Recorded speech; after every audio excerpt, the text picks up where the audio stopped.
Bonjour à tous et bienvenue sur cette nouvelle vidéo. Je suis Robin Lévesque, formateur en français langue étrangère chez AFT Formation. Aujourd'hui, on va parler des erreurs les plus fréquentes que font les apprenants en français. Le français est une langue riche en subtilités et en exceptions qui peuvent rapidement vous faire perdre le fil.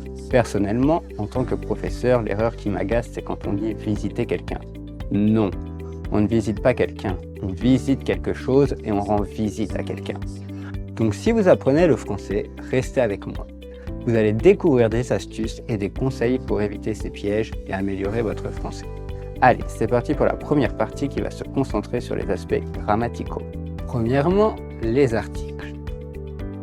Les articles inexistants dans certaines langues, ils sont souvent durs à maîtriser pour les apprenants. Défini, indéfini, partitif, lequel utiliser, quand.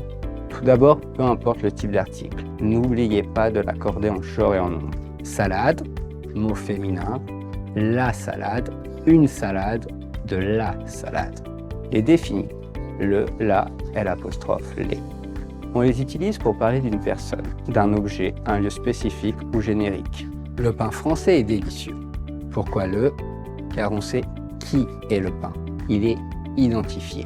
Les indéfinis, un, une, des. On les utilise pour parler d'une personne, d'un objet, un lieu non identifié. J'ai acheté un pain ce matin. Pourquoi un? Car ici c'est un pain parmi tant d'autres, sans spécificité. Les partitifs, du, de la, de, l'apostrophe, des, on les utilise pour exprimer une quantité indéfinie. Tu veux du pain avec ton fromage? Pourquoi du? Car on parle d'une quantité indéterminée de pain. Attention, quelques erreurs fréquentes. Avec les verbes de goût. Aimer, adorer, détester, on utilise toujours les articles définis. J'aime le fromage, je déteste les olives. Avec les professions, on n'utilise pas d'article. Je suis professeur, elle veut être vétérinaire. À la forme négative, les articles partitifs deviennent de.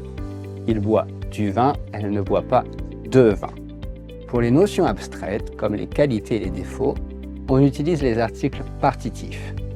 Du courage, de la patience. L'élision. N'oubliez pas que devant une voyelle ou un H muet, le et la deviennent l'apostrophe. J'espère que ces explications vous seront désormais utiles et vous permettront d'esquiver quelques pièges. Deuxièmement, les accords en genre et en nombre. J'aurais pu commencer avec ce point tant il angoisse les apprenants.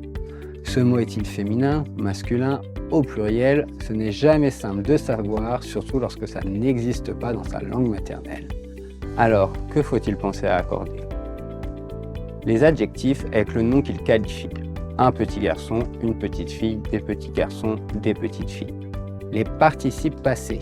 L'auxiliaire S s'accorde avec le sujet. Elle est arrivée et eux, ils sont arrivés et S. L'auxiliaire avoir s'accorde si le COD est placé avant le verbe. Les fraises que j'ai mangées. Et ES. Les adjectifs possessifs avec le nom qu'ils déterminent. Mon téléphone, ma voiture, mes amis. Le verbe avec son sujet, mais aussi les pronoms quand ils reprennent un sujet. Marie et Charlotte sont arrivées, elles sont fatiguées. Les adjectifs démonstratifs avec le nom auquel ils se réfèrent. Ce chien, cette table, ces immeubles. Évidemment, il y a des particularités, comme toujours. Par exemple, les adjectifs de couleur s'accordent sauf s'ils sont composés ou dérivés d'un nom.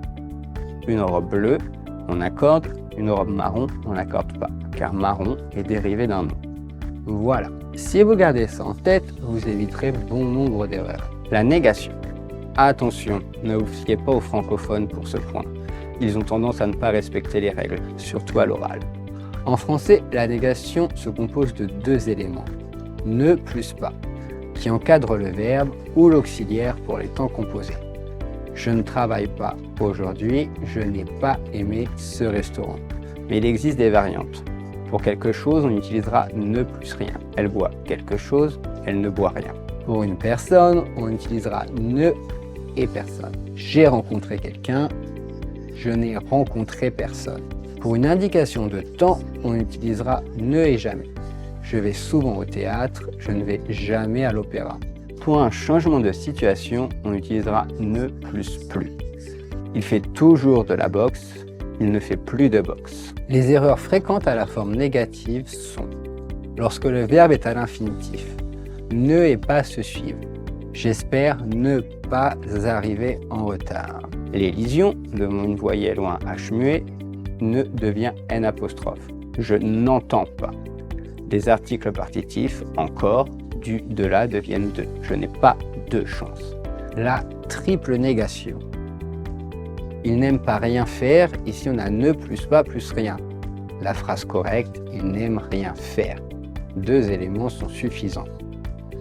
Avec toutes ces précisions, vous devriez être capable de vous exprimer négativement sans problème, comme un Français, un peu râleur.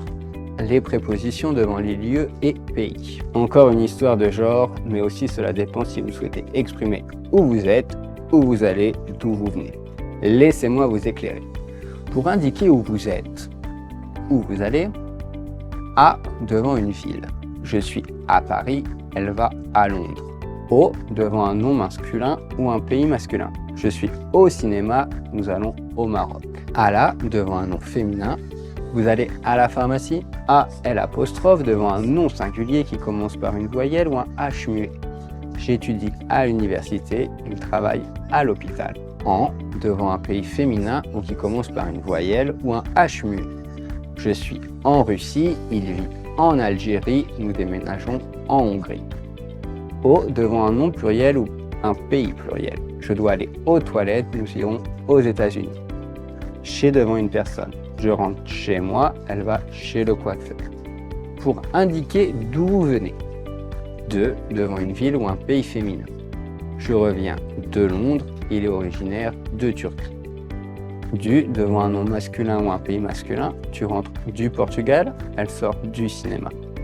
De là devant un nom féminin. Vous venez de la gare. De L apostrophe devant un nom singulier qui commence par une voyelle ou un H muet, il sort de l'hôpital. D apostrophe devant un pays qui commence par une voyelle ou un H muet. Nous rentrons d'Italie. D devant un nom pluriel ou un pays pluriel. Il faut se laver les mains en sortant des toilettes. Il est originaire des Émirats arabes unis. Maintenant que vous avez des bases, voyons quelques points pour vous aider. Savoir si un pays est masculin ou féminin. Les pays féminins terminent par un E. Il y a cependant 5 exceptions. Le Mexique, le Mozambique, le Cambodge, le Zimbabwe et le Belize. Pour les régions et les États, la règle est identique. En Normandie, au Texas, au Québec.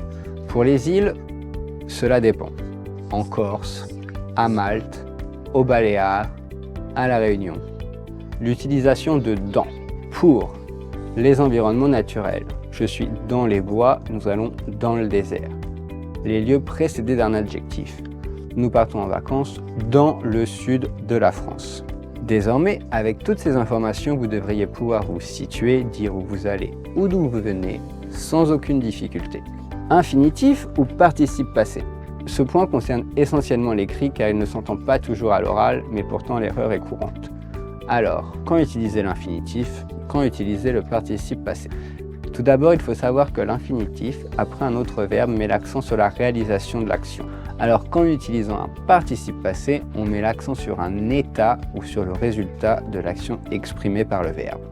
Petite technique, si vous avez un doute, remplacez le deuxième verbe par un verbe du troisième groupe, comme croire ou vendre par exemple. Si vous pouvez le conjuguer, alors c'est un participe passé. Vous ne pouvez pas, c'est l'infinitif. J'ai mangé, j'ai vendu. Participe passé. Il faut se réveiller, il faut croire, infinitif. Quelques astuces pour vous aider.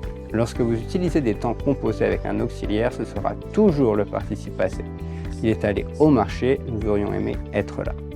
Après des prépositions, on utilisera l'infinitif. Il a fini de manger, prends ton passeport pour voyager. Après les verbes de goût et modo, devoir, vouloir, pouvoir, on utilisera l'infinitif. Je veux aller au restaurant, j'adore cuisiner.